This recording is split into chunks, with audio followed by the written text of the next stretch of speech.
Hi friends, இப்போதைக்கு one piece committee சேர்ந்த எல்லாருமே வந்து ஒரு ஷிப்பை பில்டு பண்ணி பைரட்டா மாறுறதுக்கு ரெடி ஆகிட்டு இருக்காங்க.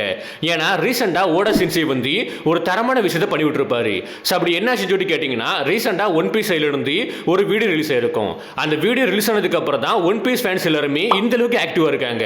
அப்படி அந்த வீடியோவில் வந்து என்ன காமிச்சிருக்காங்க, என்னென்ன விஷயங்கள் சொல்லியிருக்காங்க, இதை தாண்டி ஃபேன்ஸ் எல்லாருமே அந்த வீடியோ பார்த்ததுக்கு அப்புறம் என்னென்ன க்ளூஸை கண்டுபிடிச்சிருக்காங்க, அந்த வீடியோவை அனலைஸ் பண்ணி என்னென்ன க்ளூஸை கண்டுபிடிச்சிருக்காங்கன்ட்டு எல்லாத்தையுமே இன்னைக்குள்ள வீடியோ தெளிவா பார்த்துடலாம். சோ இந்த வீடியோவே இன்ட்ரெஸ்டிங் இருக்க போகுது. சோ வீடியோவை ஸ்கிப் பண்ணாம ஃபுல்லா பாருங்க.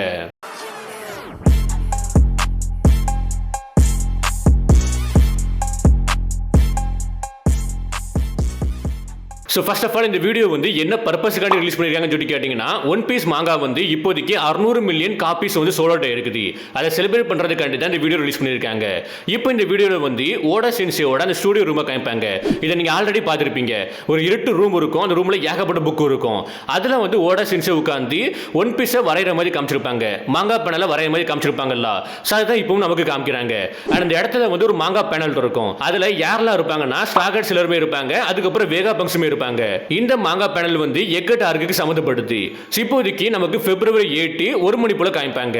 அந்த டைம் வந்து ஓடா சென்சே வந்து எதையும் எழுத ஆரம்பிக்கிறாரு. அப்போ பேக்ரவுண்ட்ல வந்து ஒரு சில வாய்ஸ் கேக்குது. அதுல ஒன் பீஸ்னா என்ன, இதுக்கான ஆன்சர் வந்து ஆல்ரெடி தீர்மானிக்கப்பட்டாச்சு. அதாவது இந்த சீரிஸோட ஸ்டார்டிங்ல அட் தி வெரி பிகினிங்கே வந்து தீர்மானிக்கப்பட்டாச்சு. இந்த ஒரு சீக்ரெட் வந்து இதுவரைக்கும் எழுதப்படவே இல்லை. எந்த ஒரு இடத்துலயுமே ஓடா சென்சே எழுதவே இல்லை. இப்போ வரைக்குமே கிரியேட்டர் ஓடாவோட மைண்டுக்குள்ள வந்து இது சேஃபா இருக்குது. பட் ஃபைனலி வந்து இப்போதைக்கு ஓடா சென்சே இதை வந்து ஒரு பேப்பர் எழுதிட்டாருன்ட்டு. இது எல்லாமே எப்போ நடக்குன்னா பிப்ரவரி 8 2026 1 மணி போல நடக்குது. அந்த டைம் ஓடா சென்சேமே ஒன் பீஸ்னா என்னன்ட்டு ஒரு பேப்பர்ல எழுதுறாரு. எழுதி முடிச்சதுக்கு அப்புறம் அந்த பேப்பர் இருக்கும் பாத்தீங்களா, அதை வந்து ரெண்டா கிழிக்கிறாரு. கிழிச்சதுக்கு அப்புறம் அந்த பேப்பரோட ஒரு சைடை வந்து நாலா மடக்கி அப்படியே வந்து ஒரு ட்ரெஷர் செஸ்டுக்குள்ள போடுறாரு. போட்டது மட்டும் இல்லாம அந்த ட்ரெஷர் செஸ்ட்டை வந்து அப்படியே லாக் பண்றாரு. அதுக்கப்புறம் நமக்கு இன்னொரு பேப்பர் கேட்பாங்க. லைக் வந்து அந்த பேப்பர் இருக்கும், அந்த பேப்பர் ரெண்டா கிழிக்கப்பட்டிருக்கும். அதுல ஒரு சைடு பேப்பரை வந்து அப்படியே ட்ரெஷர் செஸ்டுக்குள்ள வச்சாச்சு. இன்னொரு சைடு பேப்பர் இருக்கும் பாத்தீங்களா, அதை நமக்கு ரிவீல் பண்றாங்க. அதுல ஓடா சென்சே என்ன எழுதிருக்காருன்னா, ஒன் பீஸ்னா என்ன, நம்ம வங்கிட்டி லூஃபிக்கு வந்து எது வெயிட் பண்ணிட்டு இருக்குன்ட்டு. பேசிக்கா ஓடா சென்சே இது எல்லாத்தையுமே அந்த பேப்பர்ல எழுதிட்டாரு. எழுதினதுக்கு அப்புறம் அந்த பேப்பரை கிழிச்சிட்டாரு. அதுல ஒரு சைடு பேப்பர்ல வந்து இந்த விஷயம் இருக்குது, இன்னொரு சைடு பேப்பர்ல தான் வந்து எல்லா உண்மைகளும் இருக்குது. அதை தான் வந்து அவர் ட்ரெஷர் செஸ்டுக்குள்ள வச்சிருப்பாரு. இப்போ அந்த ட்ரெஷர் செஸ்ட்டை வந்து ரெண்டு பேரும் எடுத்து அதை வந்து ஒரு கிளாஸ் ஸ்பியருக்குள்ள வந்து போட்டு சீல் பண்றாங்க. பிரஷர் தாங்குற மாதிரி ரொம்பவே சீல் பண்றாங்க. அதுக்கப்புறம் அந்த ட்ரெஷர் செஸ்ட் அப்படியே எடுத்துக்கிட்டு ஒரு போட் மூலமா கடலோட சென்டருக்கு போக ஆரம்பிக்கிறாங்க. போயிட்டு அந்த இடத்துல டிராப் பண்ணிடுறாங்க. அந்த ட்ரெஷர் செஸ்ட்டுமே இப்போதைக்கு கடலோட அடிமட்டம் இருக்கும் பாத்தீங்களா, அதுல வந்து சேஃபா லேண்ட் ஆகி அதுல வந்து இருக்குது. இப்போ நீங்க நினைச்சாலும் நான் நினைச்சாலும் வந்து அதை எடுக்க முடியும், எடுத்து நம்மளால தெரிஞ்சுக்க முடியும். ஒன் பீஸ்னா என்ன, மங்கிடி லூஃபிக்கு வந்து எது வெயிட் பண்ணிட்டு இருக்குது, ஒன் பீஸ்ல என்ன வெயிட் பண்ணிட்டு இருக்குன்ட்டு. இப்போ அகைன் வந்து பேக்ரவுண்ட்ல ஒரு சில வாய்ஸ் கேக்குது. அதுல என்ன சொல்றாங்கன்னா, அன்டில் ஹோல் ஸ்டோரி ரிவீல் ஆகிற வரைக்கும், ஒன் பீஸ்ல வந்து எல்லா ஸ்டோரியும் ரிவீல் ஆகிற வரைக்கும் இந்த உண்மைகள் இருக்கு பாத்தீங்களா, அதாவது இந்த லெட்டர்ல உண்மைகள் இருக்கும். அந்த உண்மைகள் வந்து யாராலுமே ரீச் பண்ண முடியாத அளவுக்கு இந்த கடலோட அடிமட்டத்தில் இருக்க போகுதுன்ட்டு மொத்தமா டிராப் பண்ணிடுவாங்க. அதுபடி இப்போதைக்கு இந்த ட்ரெஷர் செஸ்ட் எங்க இருக்குன்னு பாத்தீங்கன்னா, ஏதோ ஒரு இடம் இருக்குது. ஏதோ ஒரு கடலோட அடிமட்டத்தில் வந்து 651 மீட்டர் பாட்டம் சொல்றாங்க. அந்த இடத்துல சேஃபா இருக்குன்ட்டு நமக்கு முடிக்கிறாங்க. இந்த வீடியோ முடிக்கிறாங்க. வீடியோ முடிக்கிறதுக்கு முன்னாடி ஓடா சென்சேவை காமிப்பாங்க. அவர் திரும்பியும் வந்து ஒன் பீஸ் எழுதுற மாதிரி காமிச்சு முடிக்கிறாங்க. இதுல இருந்து நமக்கு என்ன தெரியுதுன்னா, ஓடா இப்போதைக்கு ரியல் லைஃப்ல வந்து ஒன் பீஸ்னா என்னன்ட்டு ஒரு பேப்பர்ல எழுதி அதை ட்ரெஷர் செஸ்ட்ல போட்டு தண்ணி கடியில போட்டிருக்காரு. ஏதோ ஒரு கடல்ல வந்து தண்ணி கடியில போட்டிருக்காரு. லைக் ஏதோ ஒரு கடல்னா என்னன்னு சொல்லி கேட்டீங்கன்னா, இப்போதைக்கு பசிபிக் ஓசன், இந்தியன் ஓசன்ட்டு ஏகப்பட்ட கடல் இருக்குல்ல, அதுல ஏதோ ஒரு கடல்ல வந்து போட்டிருக்க மாதிரி காமிச்சிருக்காங்க. பட் ஸ்டில் இந்த வீடியோ பார்த்ததுக்கு அப்புறம் ஃபேன்ஸ் அனலைஸ் பண்ணிருக்காங்க. இந்த வீடியோவை அனலைஸ் பண்ணி ஏகப்பட்ட விஷயங்கள் கண்டுபிடிச்சிருக்காங்க.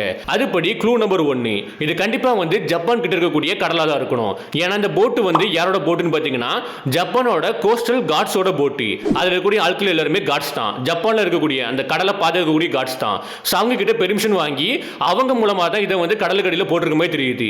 அதனால இது கண்டிப்பா வந்து ஜப்பானோட கடலாக தான் இருக்க வாய்ப்பு இருக்குது. அதாவது ஜப்பான் கிட்ட இருக்கக்கூடிய கடலாக தான் இருக்க வாய்ப்பு இருக்குது. அதுலயும் குறிப்பா ஓடா சென்சே கண்டிப்பா இந்த ஒரு விஷயத்தை வந்து பெர்மிஷன் வாங்கி தான் பண்ணிருக்கணும். ஏன்னா ஒன் பீஸ் ஃபேன்ஸ் எல்லாருமே எந்த அளவுக்கு கிரேசியன் ஆட்கள், எந்த அளவுக்கு உண்மையை தெரிஞ்சுக்கிறதுக்காண்டி ஆர்வமா இருக்கக்கூடிய ஆட்கள் நமக்கு தெளிவா தெரியும். அதனால இது இப்படி பப்ளிக்கா போட போஸ்ட்ல, பப்ளிக்கா எடுத்து வீடியோ போட போஸ்ட்ல கண்டிப்பா நிறைய பேர் தேடி போவாங்க. அதனால அந்தந்த கோஸ்டல் கார்ட்ஸுக்கு வந்து கண்டிப்பா ப்ராப்ளமா இருக்கும். ஏகப்பட்ட ஆட்கள் வர போஸ்ட்ல அது வந்து செக்யூரிட்டி இஷ்யூவா இருக்கும். அதனால பெர்மிஷன் வாங்கி பண்ணாம இருக்கவே முடியாது. சோ கண்டிப்பா வந்து ஜாப்பனீஸ் கவர்மெண்ட் கிட்ட ஓடா பெர்மிஷன் வாங்கி அவங்களோட ஹெல்ப் மூலமா தான் இதை வந்து ஜப்பான் கிட்ட இருக்கக்கூடிய கடல்ல வந்து போட்டிருக்க வாய்ப்பு இருக்குன்னு க்ளூ நம்பர் 1ல சொல்றாங்க. ரெண்டாவது க்ளூ வந்து இது கண்டிப்பா டோக்கியோல இருந்து 2 ஹவர்ஸ் டிராவல் பண்ணி ரீச் பண்ணக்கூடிய இடமா தான் இருக்கணும். ஏன்னு சொல்லி கேட்டீங்கன்னா இந்த வீடியோல வந்து ட்ரோன் ஷாட் கொடுத்திருப்பாங்க. அந்த வீடியோலயே வந்து டைமிங் கொடுத்திருப்பாங்க. ஓடா சென்சே வந்து 1 மணி போல தான் இந்த உண்மையை எழுதிருப்பாரு, பேப்பர்ல எழுதிருப்பாரு.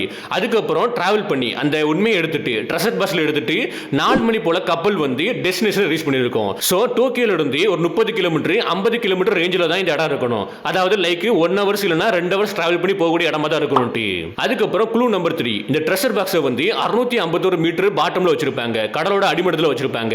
சோ ஓடா சென்சிக்கு தெளிவா தெரியும். சோ ஒன் பீஸ் ஃபேன்ஸ் வந்து நிறைய பேர் வந்து கண்டிப்பா இதை எடுக்க ட்ரை பண்ணுவாங்க. சோ அதனால அவங்க சேஃப்டியை பொறுத்து தான் கரண்ட்ஸ் இல்லாத இடத்துல கரண்ட் இல்லாத இடத்துல வந்து வச்சிருக்காருன்ட்டு. ஆக மொத்தத்துல நம்ம ஓடா வந்து சேஃப்டி பர்பஸை மைண்ட்ல வச்சு தான் இதை பிளான் பண்ணி பண்ணிருக்காரு. எல்லாத்தையுமே பிளான் பண்ணி பண்ணிருக்காருன்ட்டு இந்த க்ளூல சொல்றாங்க. சோ இன்னும் கொஞ்ச நாட்கள் போனா வந்து கண்டிப்பா நிறைய பேர் எடுக்க கூட வாய்ப்பு இருக்குது.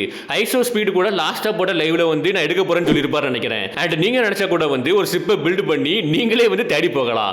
பேசிக்கா ஓடா சென்சை இப்போதைக்கு ஒரு கிரேட் பைரட்டராக ஸ்டார்ட் பண்ணிருக்காருன்னு சொல்லலாம் என்ன பொறுத்த வரைக்கும். அப்படி நீங்க யாராவது போக பிளான் பண்ணீங்கன்னா என்னையுமே கூட்டிட்டு போங்க, நானுமே வரேன். எல்லாருமே சாண்டே பே வந்து ஒன் பீஸ்னா என்னன்னு தெரிஞ்சுக்கலாம். இப்போதைக்கு எவ்வளவு விஷயங்கள் தான் இருக்குது. இதை தாண்டி நான் ஏதாவது சொல்லாம விட்டுருந்தாலும் ஏதாவது தப்பா சொல்லியிருந்தாலும் கீழே கமெண்ட் பாக்ஸ்ல கமெண்ட் பண்ணுங்க. எல்லாருமே பார்த்து தெரிஞ்சுக்கிட்டோம். இப்போதைக்கு இந்த வீடியோ முடிக்கிறேன். Okay, by.